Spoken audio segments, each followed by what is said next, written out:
Hello friends, good afternoon. एक बार पुनः आप सभी लोगों का स्वागत है। एक बार बताइएगा आप लोग, वॉइस क्लियर है जी? तो ओजी वाले जी, good afternoon. Good afternoon Rajendra Srivastava जी।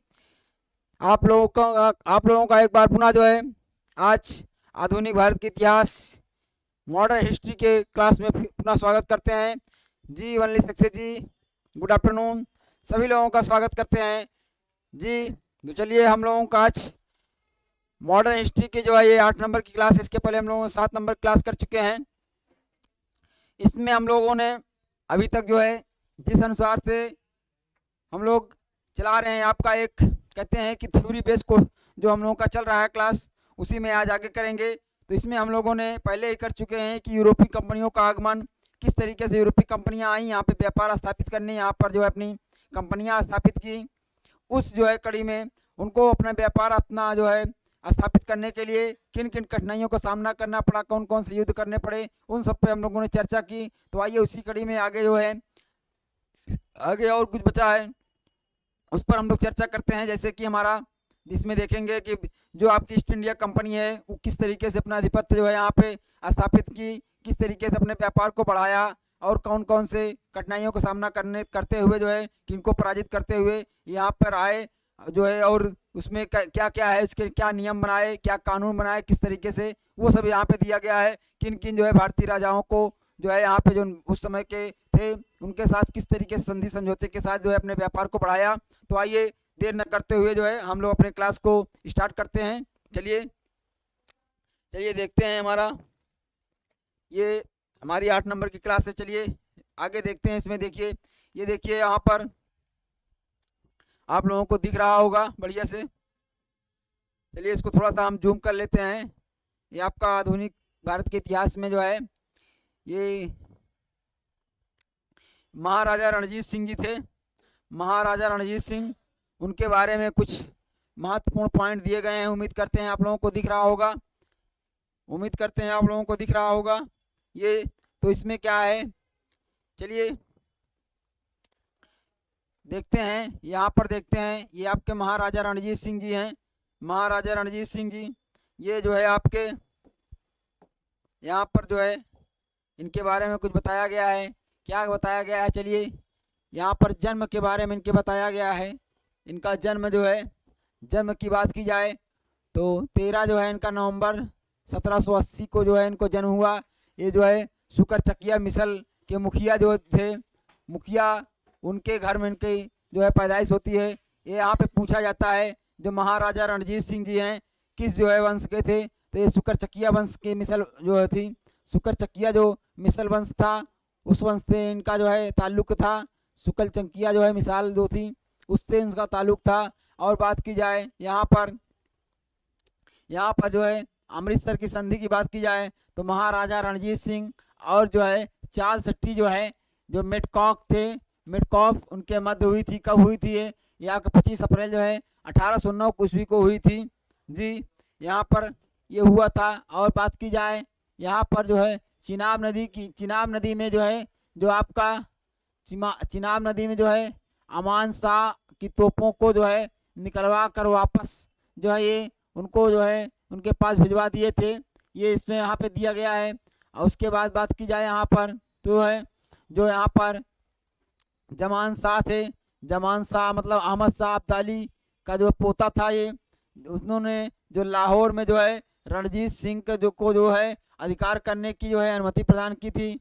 उसके बाद यहाँ पे बात की जाए, देखा जाए आपका 1799 में लाहौर में अधिकार इन्होंने कर लिया और लाहौर को जो है राजनीतिक राजधानी अपनी बनाई। इन्होंने लाहौर को अपनी राजनीतिक राजधानी बनाया। और बात की जाए यहाँ पर जो जमान शाह थे वो राजा की उपाधि उनको दी और जो है लाहौर का सूबेदार अपना नियुक्त किया जमान शाह को जो है। बात की जाए यहाँ पर 1805 को यहाँ पर भंगी जो है मिसल ने आपका अमृतसर को छीन लिया।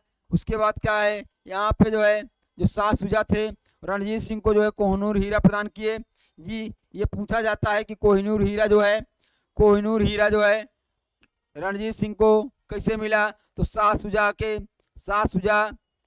सुजा जो है साफ सुजा से जो है इनको कोहिनूर हीरा इनको मिला उपहार में।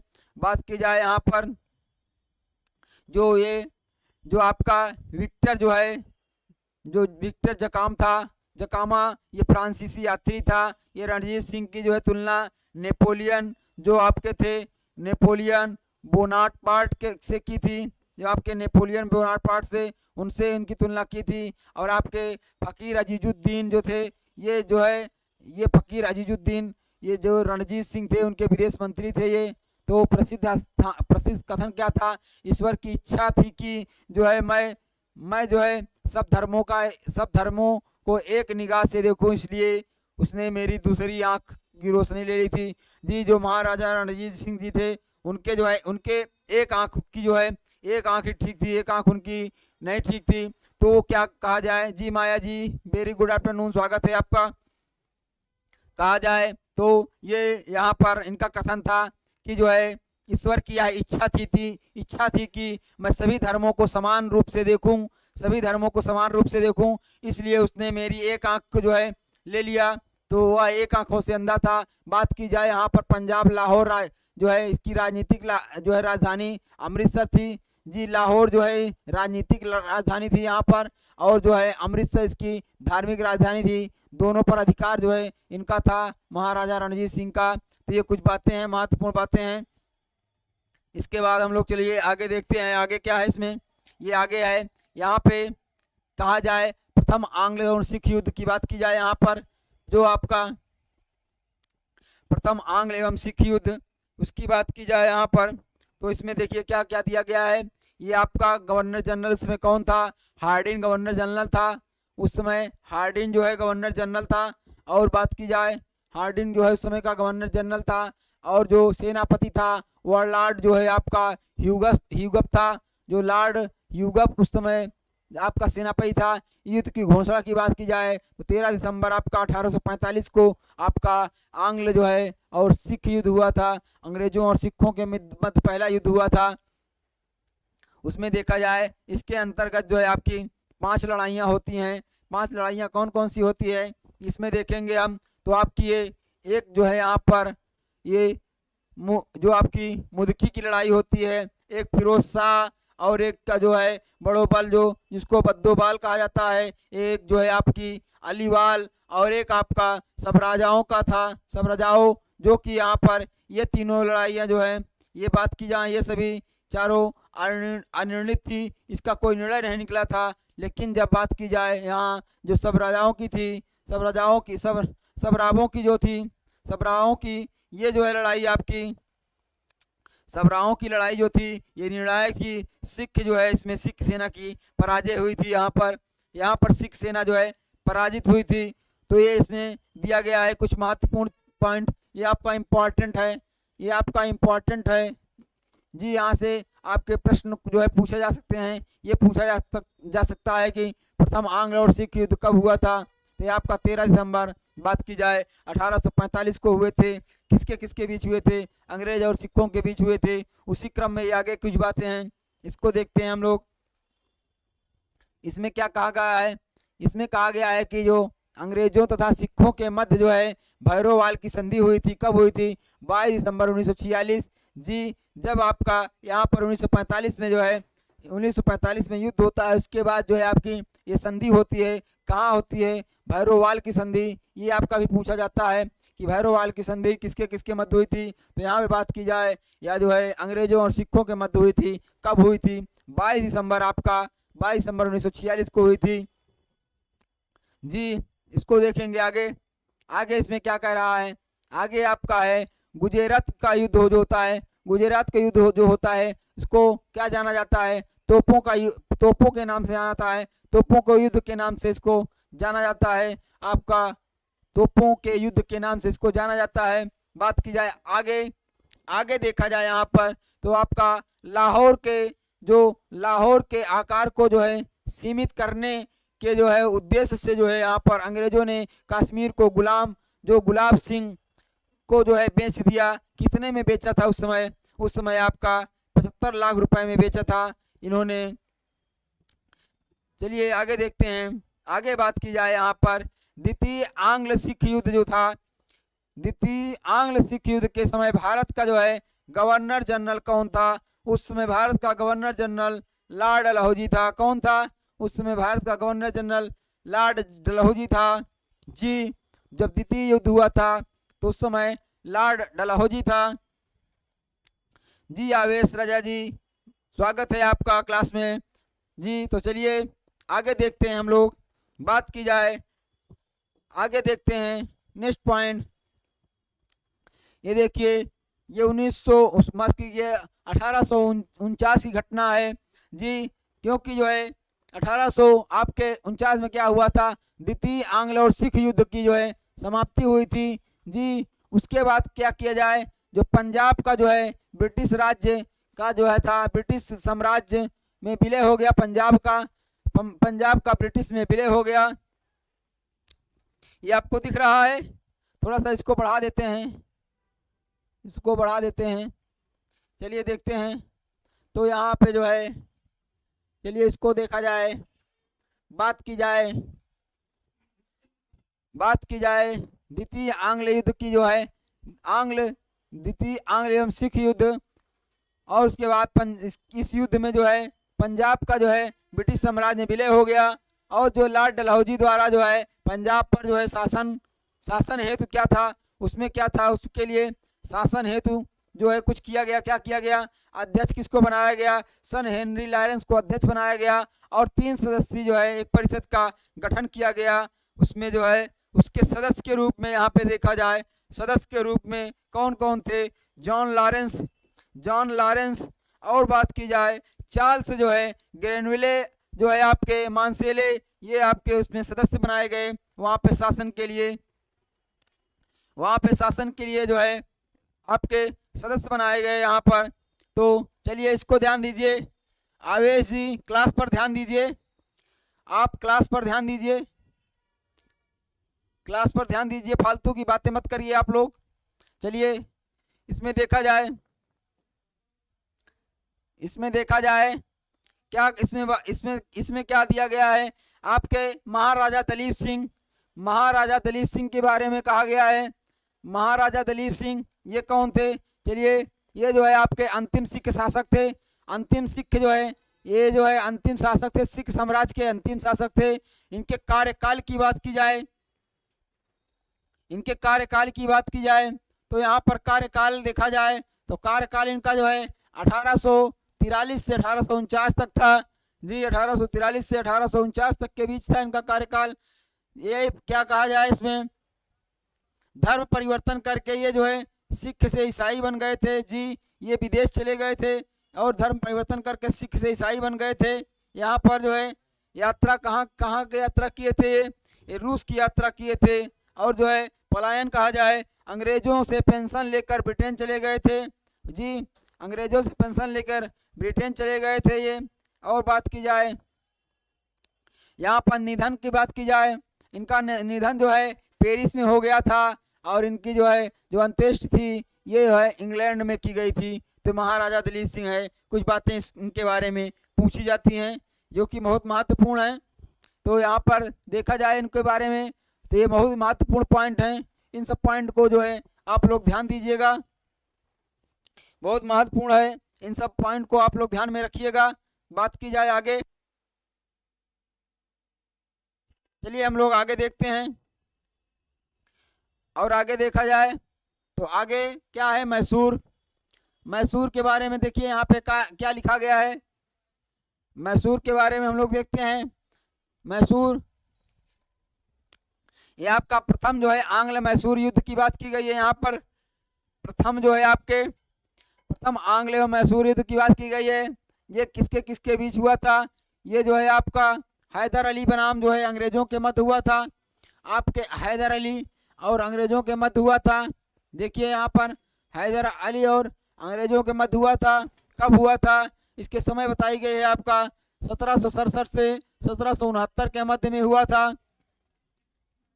इसके तात्कालिक कारण की बात की जाए उनमें तत्कालीन जो है अंग्रेज का गवर्नर कौन था? उस समय वेरेल्स था उस समय का गवर्नर जो था आपका वेरेल्स था। और जो है इसमें बात की जाए हैदर अली इसमें विजयी हुए थे। इसमें हैदर अली जो है आपके विजयी हुए थे।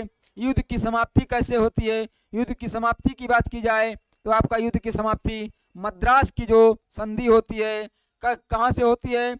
मद्रास की संधि। ये कब होती है मद्रास की संधि?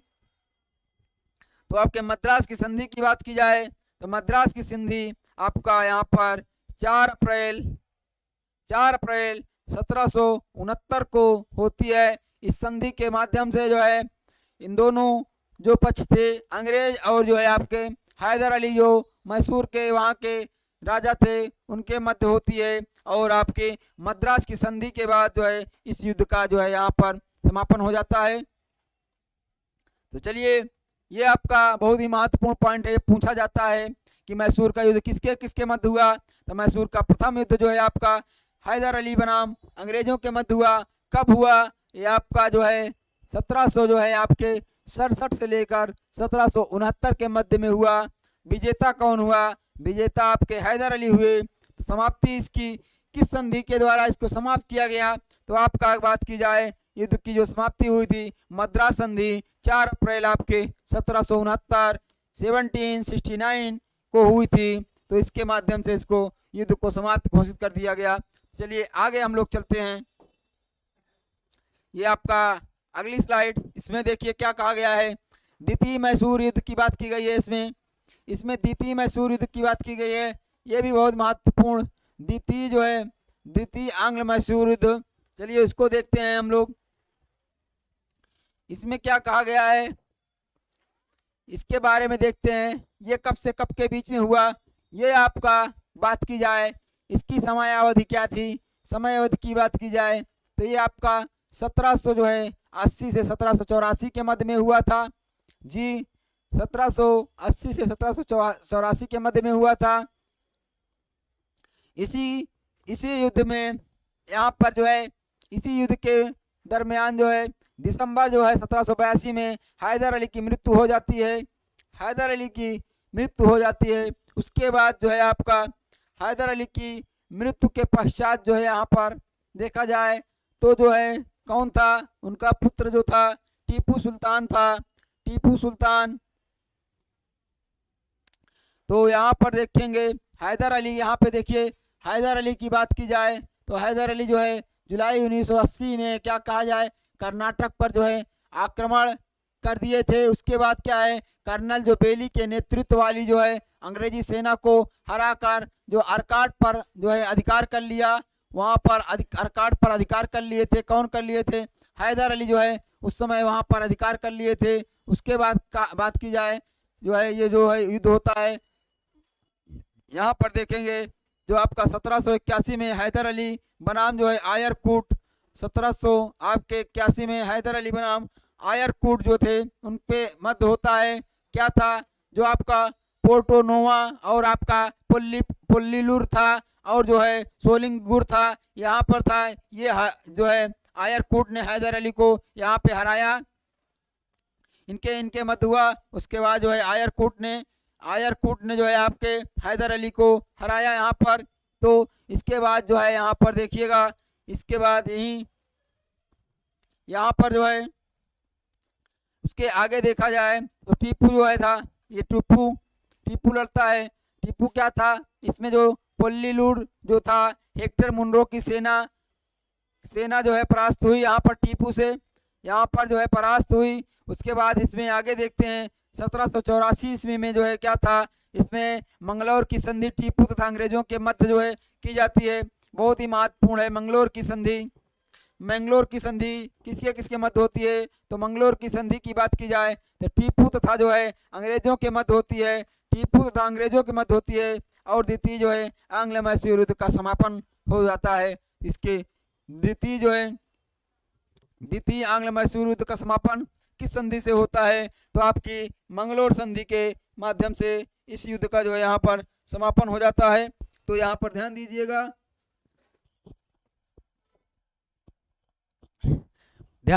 यहाँ पर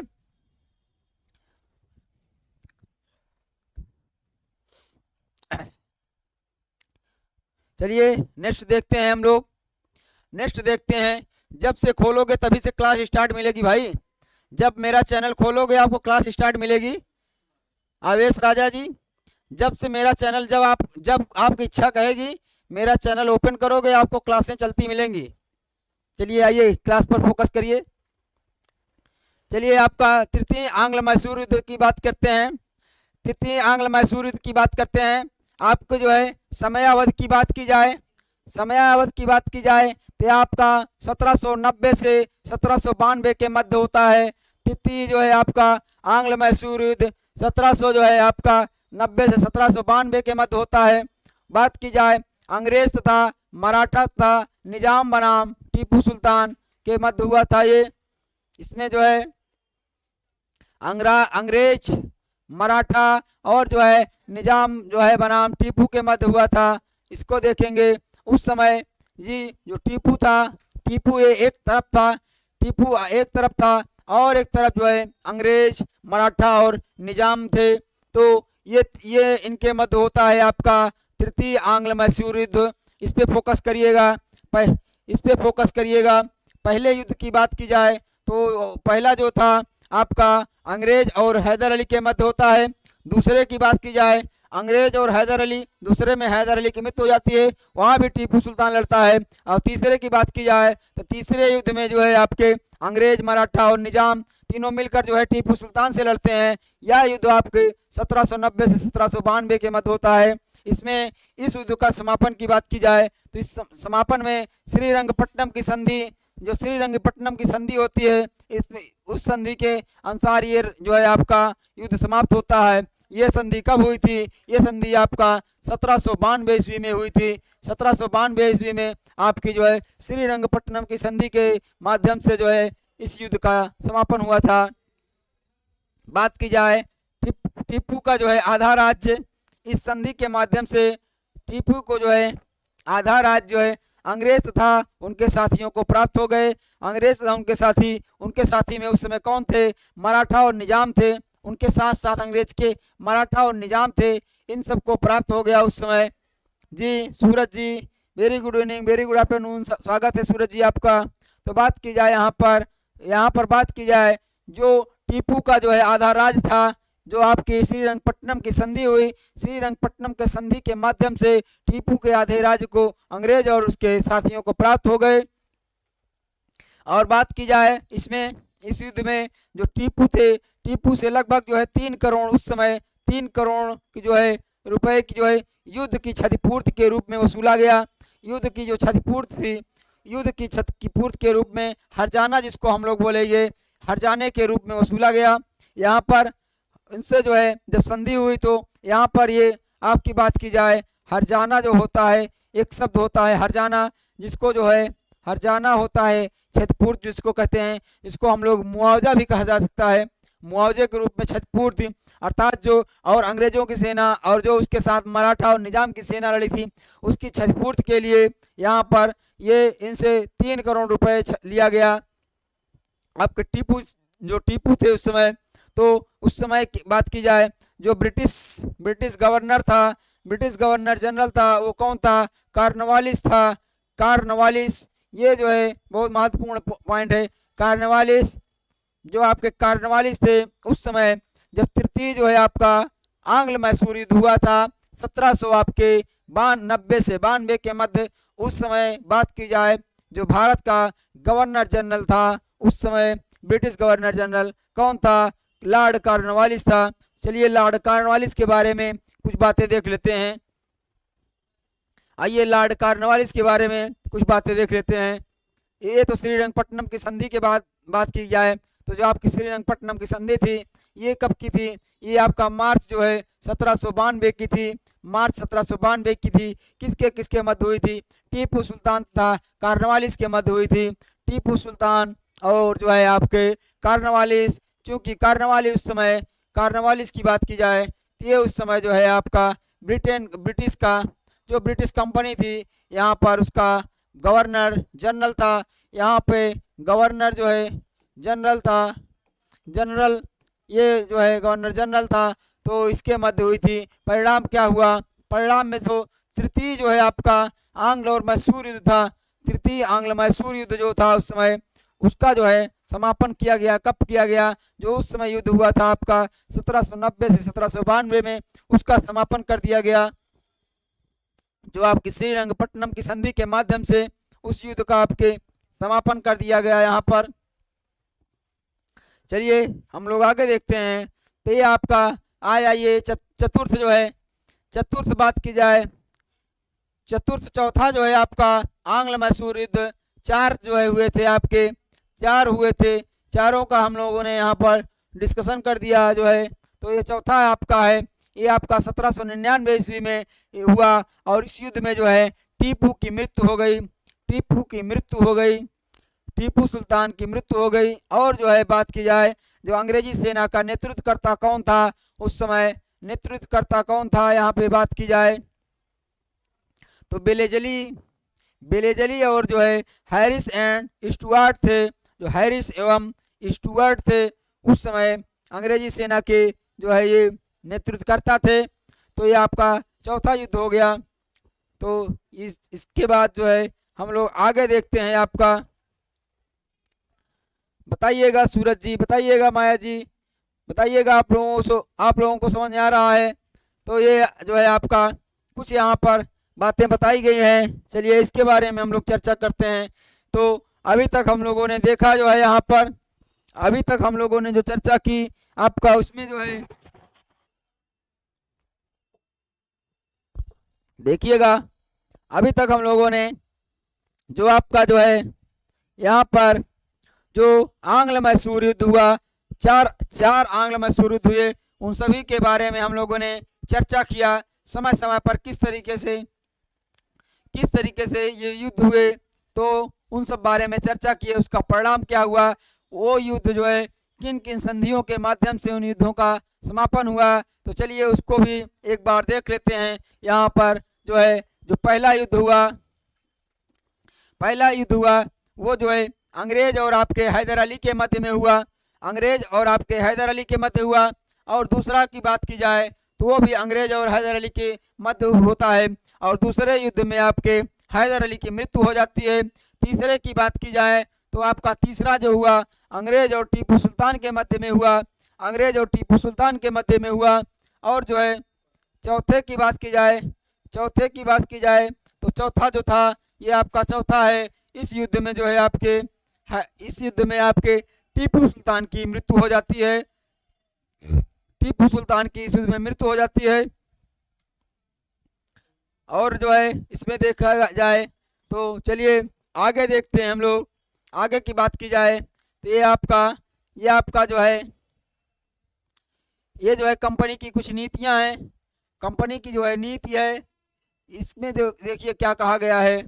कंपनी की कुछ नीतियां हैं, इसमें क्या कहा गया है, रियासतों के प्रति जो रियासत यहाँ पर थी, जो भारतीय रियासतें थी उसमें क्या था, ब्रिटिश जो थे, जो रियासत थी उसमें ब्रिटिश की, अंग्रेजों की क्या नीति थी, उस नीति के बारे में यहाँ पर चर्चा किया गया है। तो चलिए आइए इसके बारे में हम लोग चर्चा करते हैं। इसमें क्या कहा गया है, उस समय की जो रियासतें थी उसके बारे में देखा जाए तो चलिए उसके बारे में देखा जाए तो क्या था यहाँ पर कहा जाए, ये 1740 से 1765 के मध्य की कुछ बातें कही गई हैं।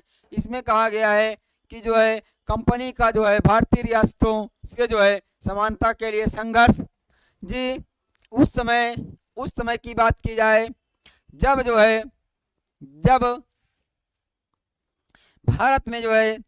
भारत में देसी रियासतें थी और जो है कंपनी भी जो है, जो उस समय की company British east India company थी, वह अपना आधिपत्य जो है धीरे धीरे जो है हमारे देश में, हमारे भारत में जो है अपना आधिपत्य जो है बना चुकी थी और बना रही थी। तब इसी क्रम में जो है 1740 से 1700 आपके यहाँ पर 65 के मध्य की कुछ बातें हैं। आइए उसके बारे में फिर कुछ चर्चा करते हैं। जैसे इसमें कहा गया है कि कंपनी की भारतीय रियासतों के बीच में जो आपका रियासतों के समानता का, दोनों के समानता के बीच संघर्ष था, रियासतें और अंग्रेजी कंपनी जी थी उसके बारे में। उसके बाद कहा जाए यहाँ पर ये 1765 तक का था। उसके बाद कहा जाए 1765 से 1813 के मध्य में सुरक्षा प्रकोष्ठ नीति, घेरे की नीति थी जी। उस समय जो घेरे की नीति और सुरक्षा प्रकोष्ठ की नीति थी, उसमें जो है आपका यहाँ पे बात की जाए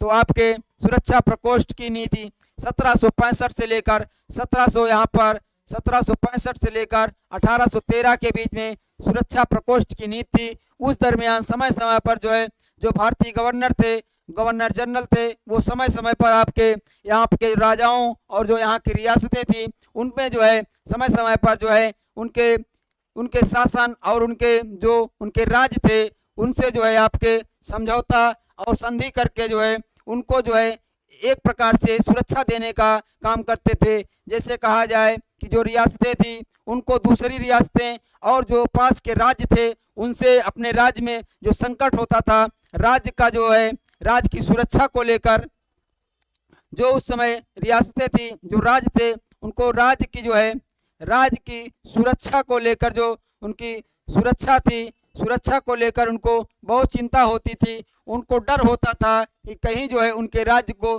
पड़ोसी राज्य के राजा जो है अपने उन पर अधिकार न कर दें, उन पर जो है आक्रमण करके जो है करके उनके राज्य को जो है अपने राज्य में मिला लें या फिर जो है उस पर अधिकार कर लें। इस बात का उनको डर रहता था और जो है उसी के कारण जो है उस समय की जो अंग्रेजी कंपनी थी, जो ब्रिटिश कंपनी थी, उसके जो है जो राजा, उसके जो गवर्नर थे, उनकी यही नीति होती थी किस तरीके से, जैसे कहा जाए कि भारतीय जो है राजाओं या जो भारतीय रियासत के सूबेदार थे उनके बीच फूट डाली जाए। जैसे उनका एक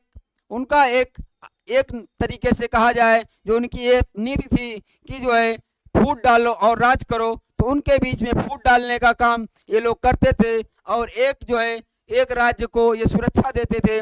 और सुरक्षा देने में जो उनकी कंडीशन, जो उनकी शर्त होती थी, उनकी शर्त यही होती थी कि जो है हम आपको सुरक्षा देंगे और उस सुरक्षा के बदले में आप हमको जो है अपने राज्य में हमारी एक सेना, हमारी एक टुकड़ी आप वहाँ पे रखेंगे और उसका खर्चा आपको देना होगा। या उस समय की जो उस समय की रियासतें थी, जो उस समय के राज्य थे, वो जो है इनको सुरक्षा के बदले में यहाँ पर अपना उनका खर्चा देते थे, उनको वेतन देते थे। तो इस तरीके से यह समय जो है 1765 से लेकर 1813 के मध्य चलता रहा जी। उसके बाद की बात की जाए 1813 के बाद जो है बात की जाए यहाँ पर 1813 के बाद बात की जाए 1813 से लेकर 1857 तक जो है यहाँ पर आगे देखिएगा, आगे बात की जाए यहाँ पर जो है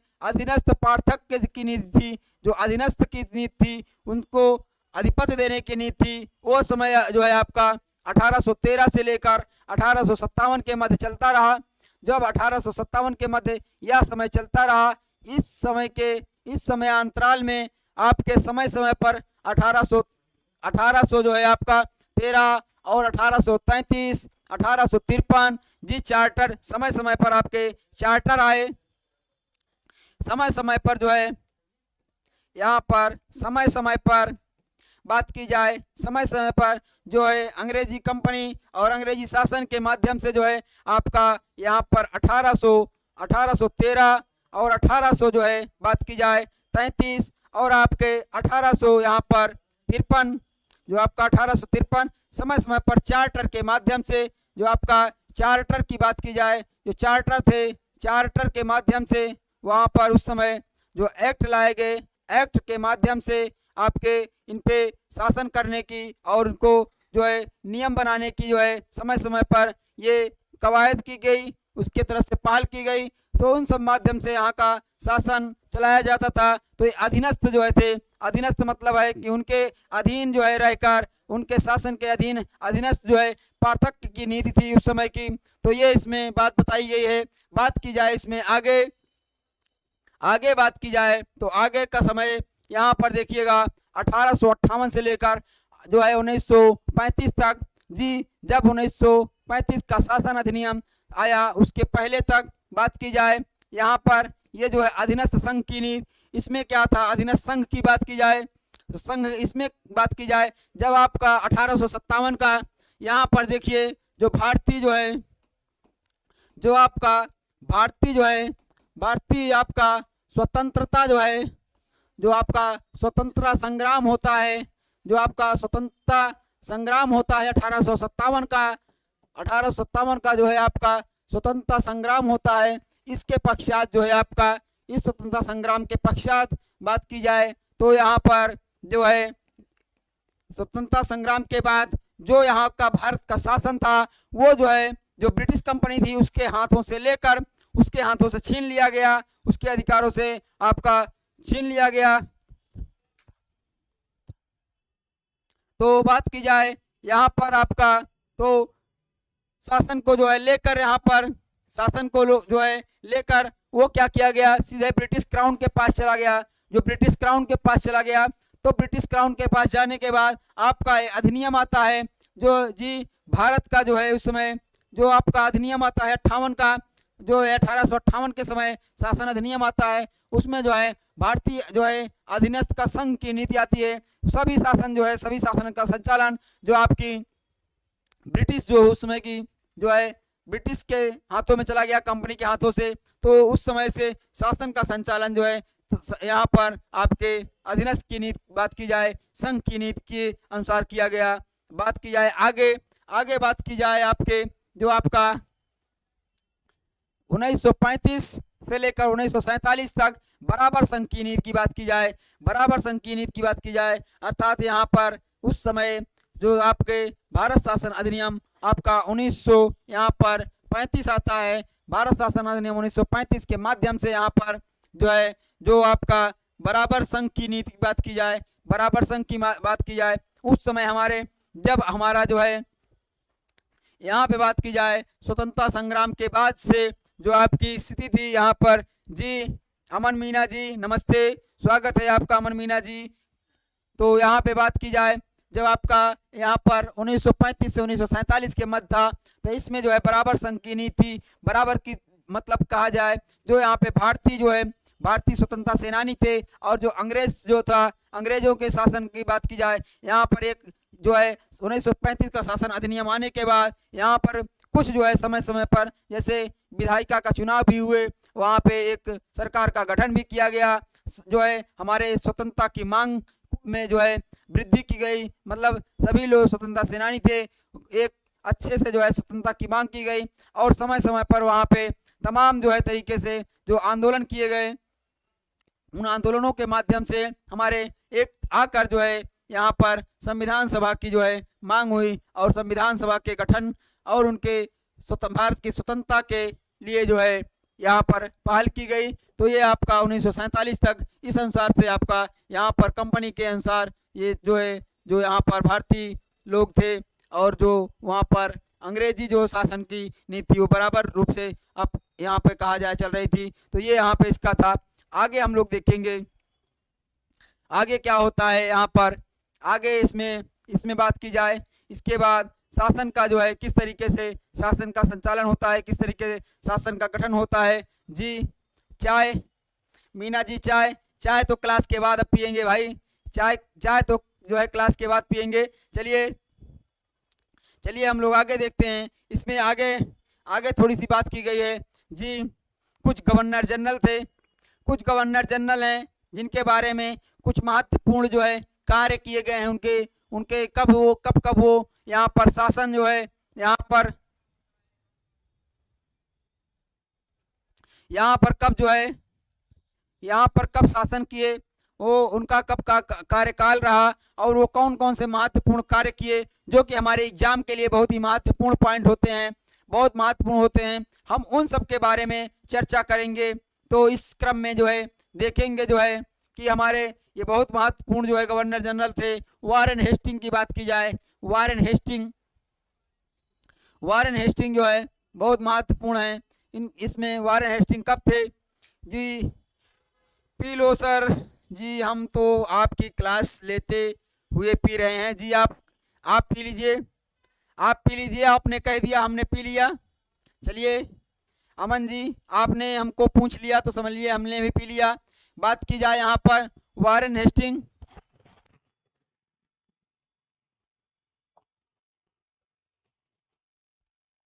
वारेन हेस्टिंग की बात की जाए यहाँ पर, ये जो है जो वारेन हेस्टिंग महोदय थे, बंगाल के प्रथम गवर्नर जनरल इनको नियुक्त किया जाता है। बंगाल के प्रथम गवर्नर जनरल इनको नियुक्त किया जाता है। ये बंगाल के प्रथम गवर्नर जनरल थे। और जो है बात की जाए यहाँ पर, प्रथम गवर्नर जनरल थे, इन ये जो है क्या काम किए, प्रथम गवर्नर जनरल थे, इनका कार्य क्या था, राजस्व, इन्होंने जो है राजस्व सुधारों के लिए परीक्षण किया और जो अशुद्धि थी उसमें सुधार किया जी। और उसके बाद की जाए यहाँ पर, इनके द्वारा जो है बंगाल में द्वैध शासन की घोषणा जो है समाप्ति की घोषणा की गई। यहाँ पर बंगाल में जो है यहाँ पर द्वैध शासन की समाप्ति की घोषणा की गई। और बात की जाए स्थानांतरण की, तो ये जो है राजकीय कोषागार का जो है मुर्शिदाबाद से कलकत्ता में जो स्थानांतरण किए, जो राजकीय कोषागार था यहाँ पर, इसका जो है मुर्शिदाबाद से कलकत्ता में जो है इनका जो है स्थानांतरण किए। और ये इनको महाभियोग का सामना करना पड़ा जब यहाँ पर ये शासन कर रहे थे। ये यहाँ पर इसके बाद जो है जब ये अपने देश लौट के गए, ये अपने देश लौट के गए तो इनके ऊपर महाभियोग का मुकदमा चलाया गया। बताइए ये कब थे, चलिए बताइए। बात की जाए प्रथम गवर्नर बताइए बंगाल का प्रथम गवर्नर कौन था, बताइए बंगाल का प्रथम गवर्नर कौन था, बताइए अवन जी बताइए। बंगाल का प्रथम गवर्नर की बात की जाए यहाँ पर, बंगाल का प्रथम गवर्नर कौन था, प्रथम गवर्नर कौन था, प्रथम गवर्नर की बात की जाए तो ये कौन था, ये आपका प्रथम गवर्नर आपका लॉर्ड क्लाइव था। ये आपका लॉर्ड जो है लॉर्ड क्लाइव था, प्रथम गवर्नर लॉर्ड क्लाइव था जी। बताइएगा बंगाल का प्रथम गवर्नर लॉर्ड क्लाइव था। और जो है जो प्रथम गवर्नर जनरल की बात की जाए तो प्रथम गवर्नर जनरल आपका वारेन हेस्टिंग था, प्रथम गवर्नर जनरल वारेन हेस्टिंग था। और बंगाल के प्रथम गवर्नर जो है लॉर्ड क्लाइव था। ये आपका पूछा जाता है, ये आपका प्रश्न पूछा जाता है। और बात की जाए जी बताइएगा, बात की जाए आपका अंतिम गवर्नर जनरल कौन था, अंतिम गवर्नर जनरल कौन था, इसको बताइए आप लोग। चलिए चलिए देखिए इसके बारे में हम लोग और चर्चा अगली क्लास में करेंगे, नेक्स्ट चर्चा करेंगे। चलिए बताइए आप लोग, बताइए अमन जी, बताइए अवेश जी, बताइए सूरज जी, बताइए सभी लोग, बताइए आप लोगों को क्लास कैसी लगी। तो जैसा कि ये आपकी जो है आधुनिक भारत के इतिहास की जो है क्लास चल रही है, ये रेलवे के लिए बहुत ही महत्वपूर्ण है। इसमें रेलवे के लिए कुछ महत्वपूर्ण टॉपिक पर चर्चा की जाती है, कुछ महत्वपूर्ण टॉपिक पर चर्चा इसमें जो है संक्षिप्त चर्चा की जाती है और महत्वपूर्ण ये आपके रेलवे के एग्जाम में पूछे जाते हैं। इसके बाद आपका प्रैक्टिस कराई जाएगी। अब हम जो है इसके बाद जो ये थ्योरी हमारी समाप्त हो जाएगी तो चैप्टर वाइज हम थ्योरी की जो करा रहे हैं, इसके बाद हम जो है इसका जो है ऑब्जेक्टिव टाइप में एमसीक्यूज लेके आएंगे जो आपका बहुत ही शानदार से। जी माया यादव जी थैंक्स वेरी, आपने बीच में बोला नहीं माया जी, आप क्लास में बनी रहे फिर भी आपने बीच में कुछ बोला नहीं, आप क्लास में हैं, बड़ा जानकर बड़ा अच्छा लगा, लेकिन आप बीच में कुछ बोली नहीं कि हाँ क्लास कैसी लग रही है, समझ में आया कि नहीं समझ में आया। चलिए कोई बात नहीं माया जी, बहुत अच्छा लगा, आप सुबह मॉर्निंग क्लास में भी थी और जो है बीच में जो क्लासें हुई सब में थी। तो चलिए बहुत बहुत धन्यवाद आप लोग। इसके बाद जो है आपकी जो है ज्योग्राफी की 4 बजे से क्लास होगी, ज्योग्राफी की क्लास 4 बजे से होगी, जो कि आर और आपका लेखपाल वीडियो लोअर सभी के लिए जो वनडे एग्जाम है सभी के लिए बहुत महत्वपूर्ण क्लास है। उसमें हम लोग एमसीक्यूज कराते हैं, आपका एमसीक्यूज आपके प्रैक्टिस कराते हैं। उसके बाद 6 बजे पॉलिटी की क्लास रहेगी, 6 बजे पॉलिटी की क्लास रहेगी। तो चलिए इसी के साथ जो है हम अपनी क्लास को जो है समाप्त करेंगे। बहुत बहुत धन्यवाद सभी को, माया जी, अमन जी, आवेश जी, सूरज जी, सभी को बहुत बहुत धन्यवाद। तो चलिए इसी के साथ अपनी क्लास को समाप्त करेंगे। तो आप लोग एक बार क्लास को जो है यहाँ पे लाइक कर दीजिए, क्लास को लाइक कर दीजिए आप लोग। क्लास को लाइक करके आप इसको क्लास को शेयर कर दीजिए। तो चलिए लाइक करके शेयर कर दीजिए। तो चलिए बहुत बहुत धन्यवाद। Thanks for